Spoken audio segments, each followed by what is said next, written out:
Hey, Savvy Squad. Welcome to another episode of the Dr. Sev Talks Money YouTube and podcast, where we empower women to manage money confidently. Today, we're talking about why money stress isn't a discipline problem and why that realization can be so freeing. I am joined by Jennifer Edwards, a certified financial planner and financial wellness specialist who helps people move from financial stress to lasting confidence. With training in financial therapy and trauma informed money work, she focuses on both the numbers and the emotions behind money decisions. Jennifer, welcome to the Dr. Sev Talks Money podcast. Thanks, Dr. Sev. I'm so happy to be here. All right, let's jump into it. I know this is going to be an exciting discussion because a lot of us are so emotionally tied to our money. And if we can learn to understand the relationship between our emotions and our money, I think that will be freeing for many of us. So I like to start off with a little icebreaker. What's the first big thing you remember buying with your own money? And do you still think it was worth it? Yes, I have a very distinct memory about this because I learned very quickly that I have a tendency to be irresponsible. Mm, So I was 8 years old and my maybe I was a little bit younger than that because my parents instituted a allowance system. And I'm the oldest in my family, and I saved up, I think it was like 50 cents a week. And I saved up and I saved up and I saved up to get my ears pierced. My parents said, "Yes, you may get your ears pierced, but you have to pay for it with your own money."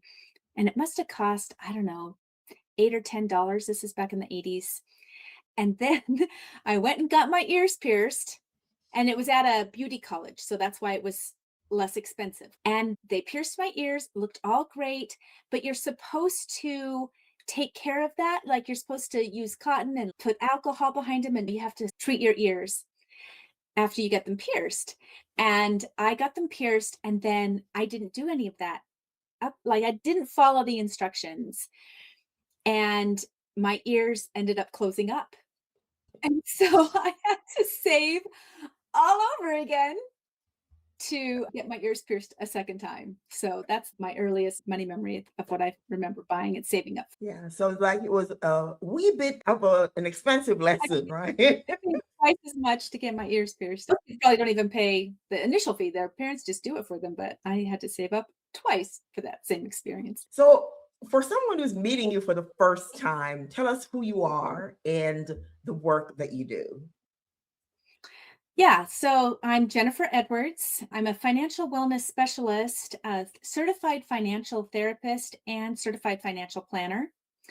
And the work that I do is I work with individuals and families and couples to try to understand why they behave, think, and relate the way that they do around money. Not just what you can do differently, but we get into the why behind it. So we work on the emotional, the relational. So a lot of things have to do with how are couples communicating around money, what's your dominant trauma response, and how that shows up in your relationship with money. We talk about systemic influences that are making it difficult to succeed with money or reach your goals. So, all of those things that are behind our financial behavior. And it's just really helping us understand that true lasting financial change, it doesn't happen just by understanding the numbers. Oh, I should be Yeah. saving this to reach this goal. So, we're really trying to move people out of shame and out of confusion into that light of clarity and confidence and just a healthier relationship with money altogether. Yeah, I love that because money is so much bigger than the numbers, and the numbers are actually on the tail end of understanding our money. It's really the emotions and the things that we attach to the decisions and the behaviors around money. I love the work that you are doing. So let me ask you this. Many people think money problems mean they're bad with money or they Mhm, lack discipline. I've heard that so many times. I'm bad with money, but mhm. we know it's bigger than that. So, how can someone tell when their money struggles are deeper than just budgeting or a lack of financial knowledge? Pretty much you can almost assume that they always are. Okay, Mhm. so it's almost always deeper. So just sort of assume that. And one way that you can tell if it's more than just, I need to understand more, like get more education, that can be part of it for sure. Some people just don't know maybe how credit scores are calculated. And so they've got a not great credit score, but they didn't know how to change that or how that happened. And with budgeting, it can just be like learning how to establish a habit. But most of the time, it comes below that is, especially if you look at what's going on inside of your body and inside of your mind when you are trying to make a certain financial change. So, especially go to that neurological layer of your system and see if you feel any tension or if you feel kind of a shutdown avoidance response when you think about doing a certain financial action, especially if it's recurring. If it's like every time I sit down to do my bills, or every time I sit down to plan, make a spending and savings plan, or every time I think about talking with my boss about a raise, or about my spouse about an expense that I would like for us to consider saving up for, because that's a lot of times where the hang up lies is our body actually doesn't feel safe doing that because we got a message in our childhood about money being, dangerous or something to be avoided, scary, that kind of thing. That resonates so much. And that leads me to my next question. Money doesn't exist in a vacuum. So, how do things like family expectations, culture, or larger systems influence the way people think and feel about money? And I think you alluded to some of that in your last response. Yeah, well, it has a lot to do with it. In fact, when I'm working with individuals, we talk about the family system that they are in because they're not going to be able to affect a change in their life without it affecting the system. So, what's going to happen in that system? Let's say you've got a first generation professional, maybe a person of color or someone who comes from a marginalized community in the United States, and they start to move up the economic ladder. There's going to be changes that's really disruptive to the system that they come from. And so we talk about how are we going to deal with that, hopefully even before it happens, but usually they're coming and going, my family's asking me for all kinds of help with their finances and with their money, and I'm trying to get ahead and save for retirement and save for my house down payment, and I've got my own goals and my own family needs, and then my extended family is all coming to me. So there can be a lot of those factors, and we're always acknowledging that they're there. That's one of the major layers, is that relational layer inside of our families that affect our ability to be successful with money. Another part of this is that in the US, there's this emphasis on individualism and self reliance, and kind of this assumption that wherever you are financially, it's up to you and it's your responsibility alone. And there's a lot of cultures in the country that value a different way of interacting with resources, more of a shared communal resource sharing, collective support type of a culture. So when those messages conflict, there's a lot of emotions going on, people feeling like torn between two worlds. They might feel like there's this, I don't fit into either one space. And so this dissonance that you're feeling inside is reflective of what we're experiencing on the outside. I love how you connected those dots and that takeaway because, again, we're dealing with the internal things, emotions, and the feelings, and this, on our money story and how we relate to money. But there is a bigger system at play. And so we have to be aware, even as practitioners, how we can help our clients deal with not just the internal, but the external, which leads me to my next question. If you could change one thing about how financial professionals approach money and wellness, what would it be? And what do you wish more professionals really understand as they relate to their clients?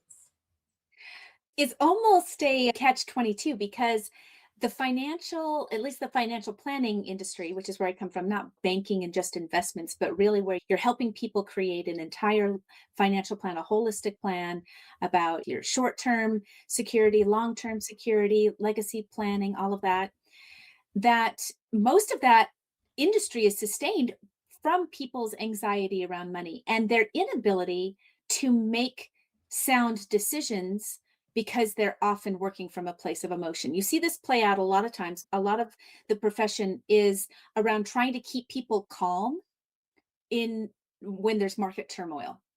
It's almost like that's our big pitch. Like at some point, there's going to be a big market disruption. There's going to be a recession or something's going to happen to the market. It's going to go all over wonky.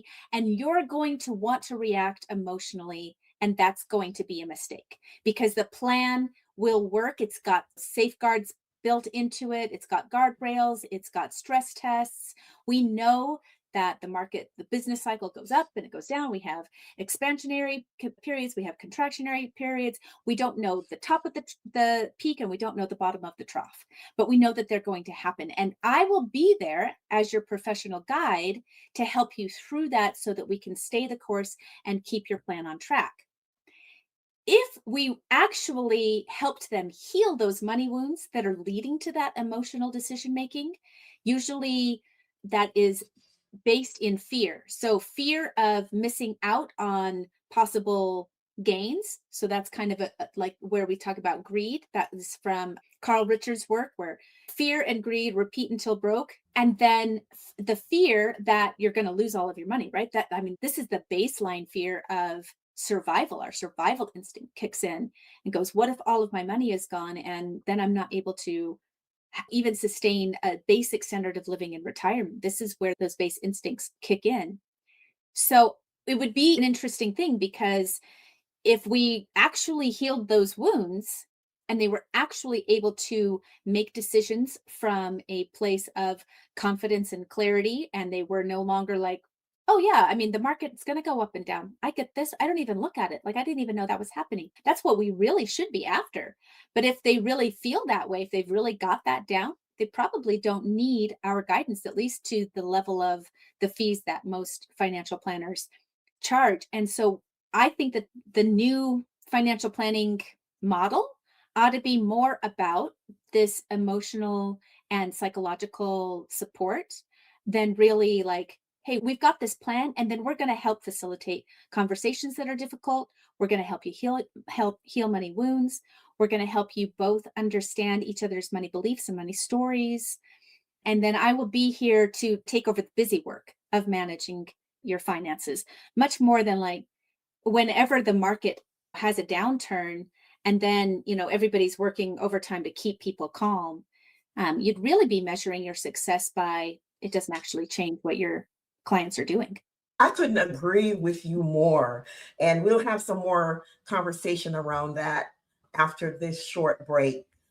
Hey, friends, quick pause. If you are enjoying today's episode, the best way to support the show is to share it and leave us a rating. And don't forget to subscribe if you are watching us on YouTube. We'd love to have your support. We'd love for you to follow us on all of our podcast platforms. So, back to our conversation with Jennifer. Again, I love the way you stated that because as professionals, we have to have that awareness, right? We have to have that awareness of our clients beyond the money, beyond managing their plans, because the money doesn't exist in a vacuum for our clients. So, going back to another question I wanted to ask you earlier, you work with people from many different backgrounds. What money habits or emotional patterns do you see show up no matter how much someone earns? This is a Mhm. repeatable money habit or pattern that you see. So, really, just about every level of the economic ladder experiences some kind of financial stress. And the reason that poverty is so stressful is because it eliminates a basic human need of self determination. So when you're living in poverty, you feel like you have no choices. Your money's spent before you even get it. You owe it to somebody. You just hardly have any choices. You're putting out fires right and left. And that feeling of constantly being out of control and not being able to really have any say in the way that you're in the direction of your life is why poverty is such a difficult place to live in terms of our psychology, right? We're saying we want to have some sort of say, we want to have some kind of choices in our lives. And even mistakes, we want the right to make those mistakes. We want to be able to feel like, oh, yeah, I can learn from failure. I can learn from doing things wrong once or twice, and I can make things better going forward. What happens then once we are out of poverty and we get into a state where we have some options, where we have some choices, then we have the stress of making those choices because we don't want to make catastrophic choices. We don't even want to make even little mistakes.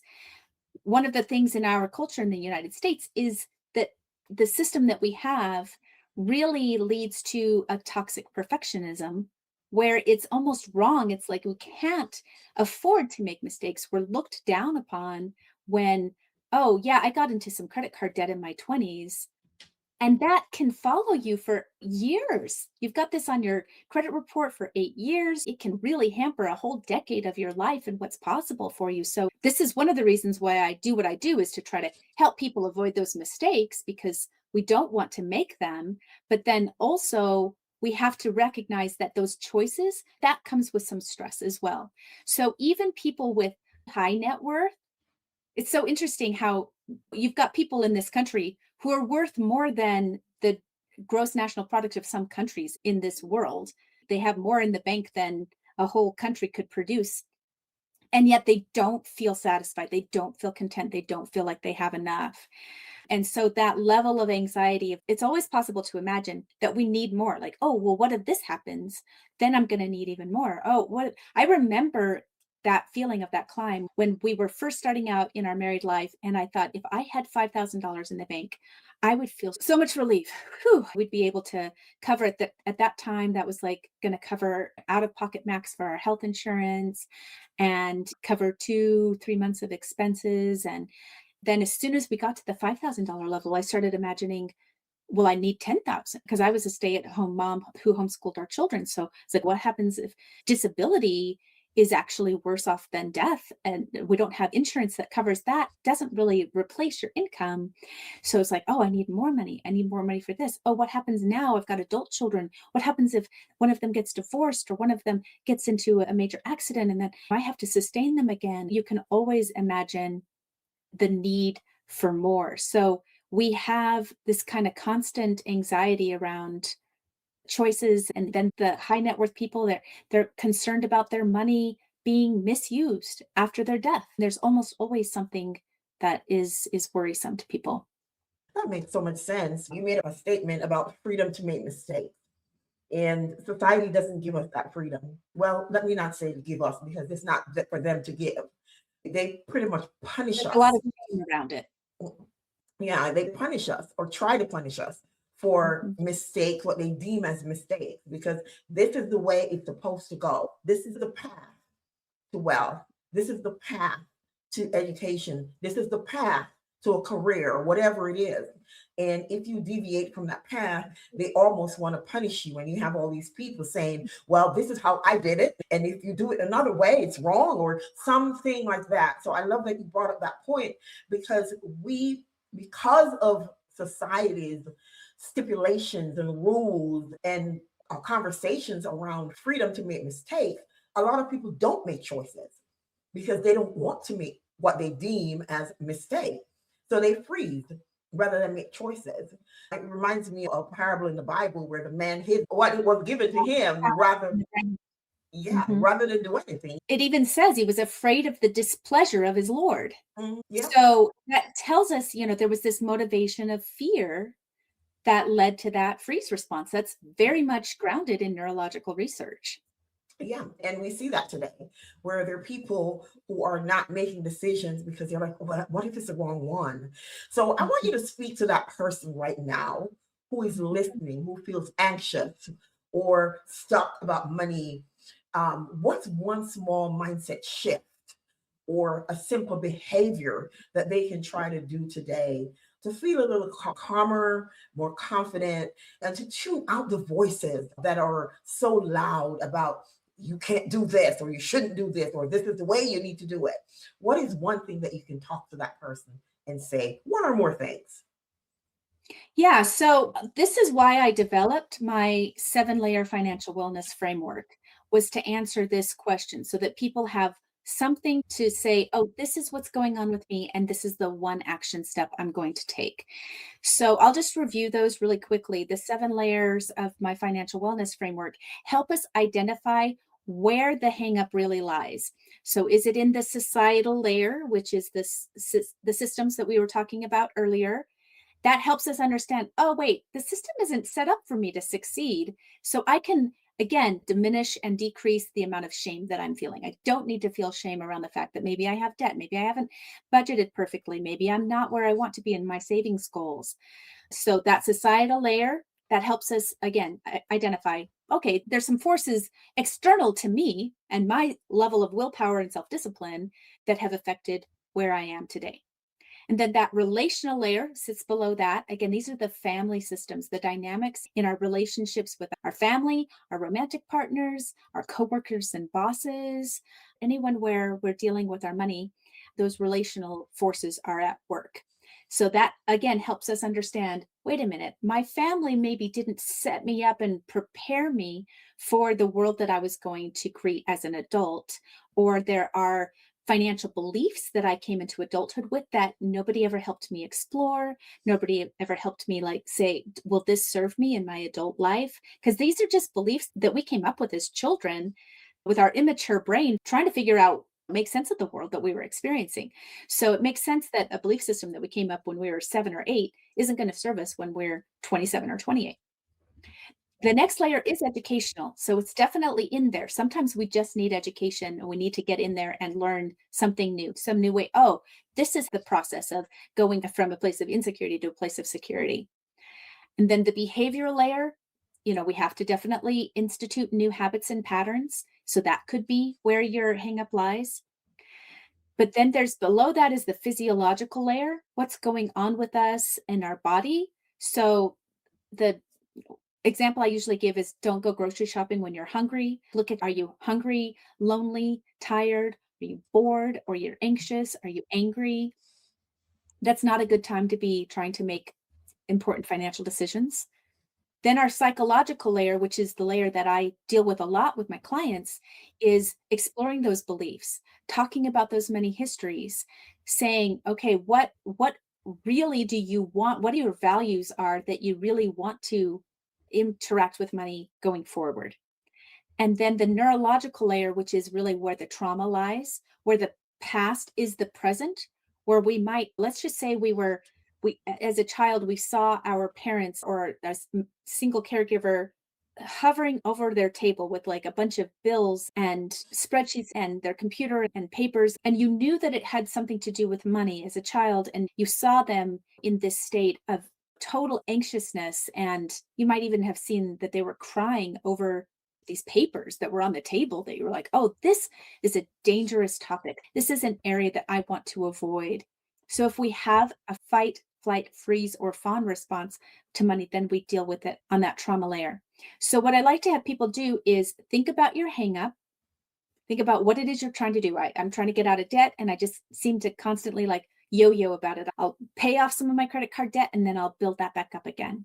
That's one that I see a lot. Or I just consistently don't go after promotions. And so I'm under earning. That could be one that we see a lot. Or it could just be that you want to have greater control over your spending and your savings, but you're just not able to sit down and institute a budgeting habit. So we identify what layers are involved in your hang up. And then I really encourage people to try to be intuition led on this, to look at the 7 layers and almost run through each of them in their minds one at a time, really slowly. Again, trying to be in what we might call self energy or guided by your higher self or the Holy Spirit or God leading you, whatever that force is that's beyond you that you're bigger and a bigger part of. That will usually guide you to which layer to focus on first.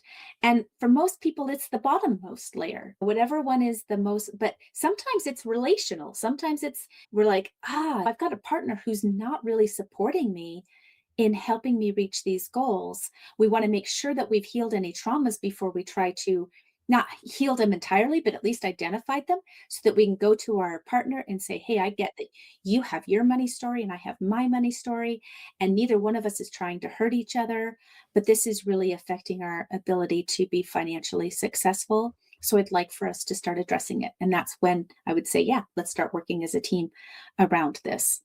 Yeah. So And trying to really just identify where is that and then work. Because if you're going at the wrong problem, let's say you're just thinking that it's behavioral, but it really is neurological, then you're not applying the right solution. It's like trying to open up a ketchup bottle with a sledgehammer. It just would cause more of a mess, right? Because again, it would make you increase those feelings of shame and reinforce the idea that, oh, I guess I can't be successful with money.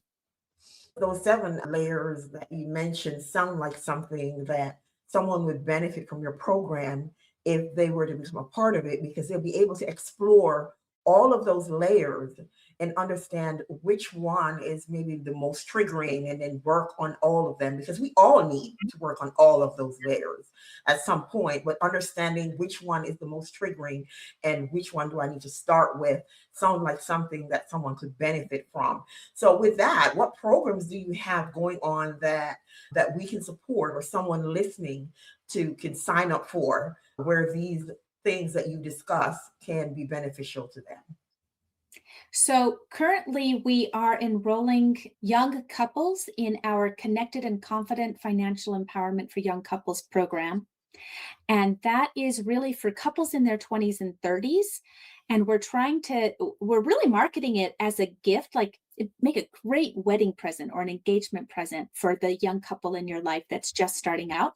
But also, it works really well for those in their 20s and 30s. The things that we're going to teach, the financial basics, all the technical financial basics about budgeting and investing and consumerism and debt and insurance and taxes, and then on top of that, we're going to explore that whole belief system, conflict resolution techniques, the 7 layers, and where your hangup actually lies, what your dominant trauma response and how it shows up in your money, in your relationship with money. So you can also help identify each other's trauma responses and be that healing force in each other's lives as you're trying to heal those old wounds. We talk about neurobiology and the dopamine cycle. We're launching this pilot right now. I'm trying to get at least 10 couples in it to get started. So if you're interested, and if you're a parent or a grandparent or a loved one of a young couple, just email me at info@btfinancialwellness.com. So BT like breakthrough. And we'll talk about how we can get your child on board. I have found that this is not very hard. Usually we talk to the parents and grandparents and they say, we will fund it. We will pay for the program for the young couple. And then we go to the young couple and the parent doesn't even have to be involved in that conversation. They're not even sending the message like, I think you're really bad with money and so you need this. That's not usually what they feel. They usually feel very grateful and supported that somebody would think, hey, you didn't have this when you were starting off as a young married couple, and you knew that you needed, like, if when I look back at what my husband and I have experienced and how this would have changed our financial trajectory and all the unnecessary relationship turmoil that we could have avoided, most of us feel like, yeah, we know young couples need a lot of support. You've got 2 different cultures that are merging. Even if they both come from Western European cultures, you're still got the family cultures. And then a lot of times I'm working with couples where you've got somebody from a different cultural background and then the dominant economic culture, and they're trying to merge financial systems, and that can be really stressful and difficult. It's hard not to superimpose that your differences are actually like character flaws, because they're not character flaws. They're these subconscious belief systems that are guiding your financial lives that you really didn't choose. So that program is our pilot program. But anybody who wants to address any of these things, just reach out to us. Go to my website, Breakthrough Financial Wellness, and schedule a call. Just email me at info@btfinancialwellness.com, B as in boy, T as in Tom, financialwellness.com. And we'll talk about how to structure a program for you in your circumstance that's going to help address the exact problem that you are facing. So, with that, before we wrap up, what encouragement would you like to leave with listeners who may feel behind, ashamed, or overwhelmed. I'm going to be sharing Jennifer's website shortly, and all of her contact information will be in the show notes also. But I would love for you to speak to someone who's listening right now who may be feeling behind, ashamed, or overwhelmed. Maybe one of those persons we talked about before who is stuck on making a decision because they don't want to make a quote unquote mistake. What can you say to that person right now? I like the phrase, it's not your fault. But now that you have some awareness around what has impacted your ability to be successful with money in the past, it's now your responsibility to take care of your future self. I only want people to be successful with money because they're taking care of themselves out of a place of self love, not out of what society expects from you, not out of what your family thinks is right, but from a place of self love, especially because in our culture, we're kind of responsible for taking care of ourselves when we're old. And if we don't have something in place, at least a small amount of savings, the options for our future self are pretty limited.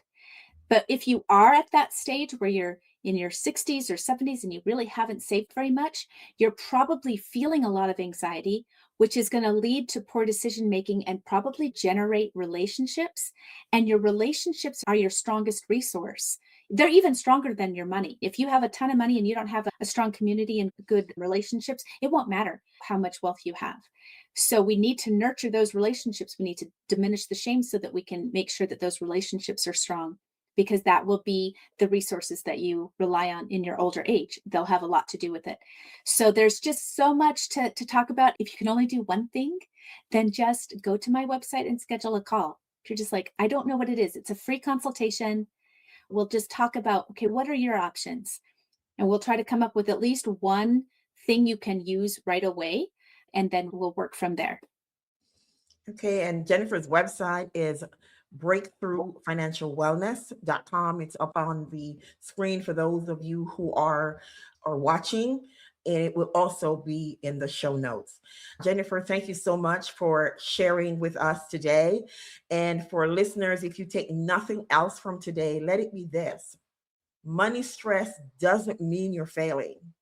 It means there's something worth understanding. And as we've discussed here today, sometimes it may be the psychological, maybe it's the emotional, whatever it is something that you may need to understand. And when you understand it, then real change becomes possible. So until next time, take care of yourself and your money. This is Dr. Sev signing off.